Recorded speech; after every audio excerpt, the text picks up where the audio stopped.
आप देख रहे हैं अपना मनपसंद YouTube channel India news live और मैं हूं आपके साथ सुभाष पंवार। आज की खबर जाट समाज की ओर से, जाट सेवा समिति की ओर से सिवानी के नेशनल हाईवे 52 पर आज विधिवत रूप से एक बड़े विशाल भवन की आधारशिला रखवाई गई। इस कार्यक्रम के दौरान प्रदेश के वित्त मंत्री जयप्रकाश दलाल ने बतौर मुख्य अतिथि शिरकत की और जाट समाज की ओर से बनाए जा रहे जाट भवन की आधारशिला रखी और इस मौके पर आयोजित किए गए यज्ञ हवन में शामिल हुए। जाट सेवा समिति की ओर से आयोजित किए गए शिलान्यास कार्यक्रम के दौरान जिला परिषद के पूर्व चेयरमैन रहे एवं कांग्रेसी नेता राजवीर सिंह फरटिया भी पहुंचे, जिन्होंने जाट भवन में बनाए जा रहे हाल की अपने हाथों से नींव रखी। साथ ही उन्होंने जाट समाज के लोगों को विश्वास दिलाया कि वो तन मन धन से उनके साथ खड़े हैं।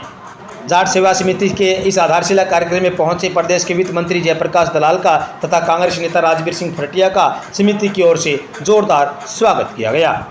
जाट सेवा समिति के इस कार्यक्रम में जाट समाज के प्रदेश स्तरीय व अंतर्राष्ट्रीय स्तर पर ख्याति प्राप्त नेता भी पहुंचे। कार्यक्रम के दौरान वित्त मंत्री जयप्रकाश दलाल ने समाज को क्या संदेश दिया, सुन लीजिए। एक शुभ काम में मेरी भागीदारी हुई। आज हमारे बीच में हमारे भाई जो सारे अंतर्राष्ट्रीय जाट संसद चलाते हैं, पलसानिया भाई, ये पिंतर भाई बड़ा फिल्मों में काम करता है और ये पिलानिया जी की टीम पिछले कई दिनों से लगी हुई है। मैंने इनसे यही कहा था कि हर घर से पैसा लो भाई, 100 रुपये के 1100 रुपये घटा के 100 रुपये कर दो, लेकिन इसमें चाहे हर घर का योगदान होना चाहिए। हमारे क्षेत्र का ये कोशिश आप करो, क्योंकि भावना जुड़ जाती है। बात पैसे की नहीं होती, कोई करोड़ दे, कोई 100 रुपये दे, कोई 11 रुपये दे, लेकिन बात भावना की है। सारे समाज के हर घर से जरूर एक दूसरे को लेके आओ ताकि सबका योगदान हो, कोई छोटा नहीं, कोई बड़ा नहीं, कोई और नहीं। दूसरी बात मैं बताता हूँ कि भाई सबसे बड़ी जरूरी चीज़ आज के ज़माने में 2 ही चीज़ हैं, शिक्षा और संगठन। एक होके रहो और शिक्षित बनाओ, अगली पीढ़ी को आगे बढ़ाओ, बच्चों को पढ़ाओ। और इस भवन के अंदर भी सबसे जो मैं समझता हूँ कि एक अच्छी कोचिंग सेंटर जिस तरह से दिल्ली में चल रहा है महाराजा सूरजमल जी के नाम से, मैं उस संस्था से जुड़ा हुआ हूँ पिछले 25-30 साल से। अच्छे हमारे वहाँ पॉलिटेक्निक इंजीनियरिंग कॉलेज भी है, कोचिंग क्लास भी चलती है। हम छोटू राम जी की संस्था है रोहतक में, उससे जुड़े हुए हैं, हिसार वाली संस्था उससे जुड़े हुए हैं। और ये मांग भी सही है कि महाराजा सूरजमल जी का जो योगदान है जो आज़ादी की लड़ाई में, उसको कोई कम करके नहीं आंका जा सकता। दूसरी बात, मैं अपने आप को गौरवान्वित महसूस करता हूँ कि जाट समाज में होने का मुझे फख्र है। एक ऐसे समाज में पैदा हुआ जो बहुत ही न्यायप्रिय है। गाँव में हम देखते रहे, छोटे से बच्चे थे जब से देखते थे, एक किसान, छोटे से छोटा किसान भी जो अन्न घर में जब ले जाता था तो ढेरी अलग कर देता था, ये कुम्हार की है, ये नाई की है, ये इस हाथी की है। इस तरह से डेमोक्रेटिक सेटअप दुनिया के अंदर कहीं नहीं देखा कि अपने घर में बाद में ले जाता था, जो पैर में से बांट के सारे जो उसके जो साथी होते थे बगैर जाति पाति के उनको देता रहा। मैंने ये भी देखा है कि जाट समाज के लोग अपने से बड़ा नहीं, चाहे किसी का भी हो, किसी जाति का हो, किसी ने चाचा, किसी ने ताऊ, किसी ने दादा, नेक कह के बिल्कुल पुकार के बोलते रहे। ऐसा मतलब एक सामाजिक जो समाज है, हमारे समाज को मानने वाला, इस समाज में पैदा होने का हमें फख्र है। और दूसरी बात भाई, आज अब खेलों की बात चली रही थी, दुनिया के अंदर ओलंपिक में मेडल लाना कोई छोटी बात नहीं है। एक तरह से पूरी दुनिया को जीतना है।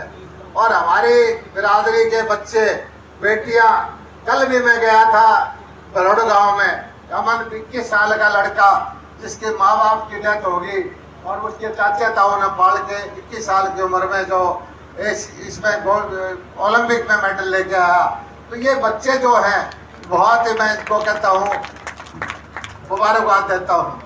और मैं आपसे एक ही चीज़ प्रार्थना करता हूँ भाई, राजनीति अलग चीज़ है, समाज अलग चीज़ है। समाज को एक करके चलो, ठीक है, कोई कहीं वोट देता है, कहीं वो समर्थन देता है, कहीं देता है। मैं तो 15 साल से आपके बीच में हूँ।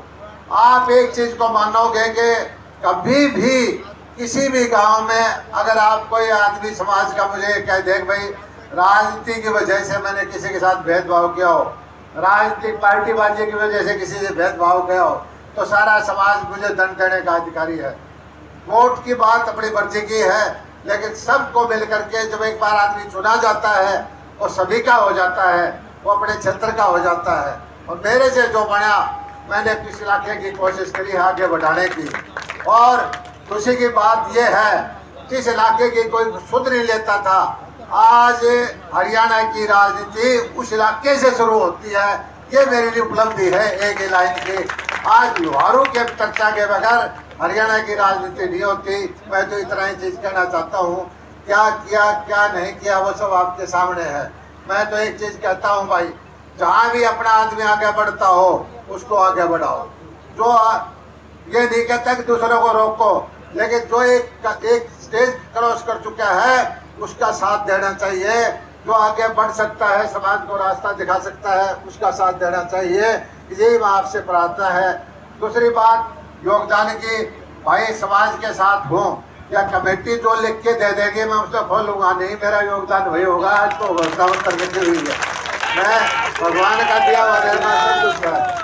जो फैसला करोगे चुनाव के बाद बता दियो, मैंने आचार संहिता में घोषणा नहीं करूंगा। जो कमेटी फैसला कर देगी वो मुझे मंजूर होगा। और आप लोगों ने जो मान सम्मान दिया, इज्जत दी, आपका बहुत बहुत शुक्रिया। बैठना मुझे और भी था, ये हमारे मेहमान आए हैं, पलसानी अबरा भाई है, बिंदर भाई, लेकिन मेरे कार्यक्रम पहले मेरे चुनाव का आचार संहिता लगी हुई है, कार्यालय का उद्घाटन भी करना है, उसका मुहूर्त भी है, दूसरी जगह भी जाना है। तो मैं आपसे माफ़ी चाहूँगा और आपसे प्रार्थना करूँगा कि एक होकर के रहो, समाज को आगे बढ़ाओ, मिलजुल के चलो, बच्चों को पढ़ाओ और अपने ऊपर फख्र करो, अपने ऊपर गौरवान्वित हो। हम एक ऐसी नस्ल हैं जो मानवता का पेट भरते हैं। हम एक ऐसी नस्ल से हैं जो देश की रक्षा करते हैं।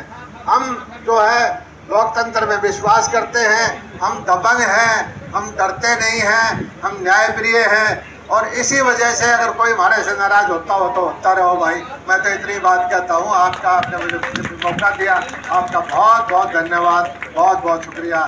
जय हिंद, जय भारत, जय जाट समाज।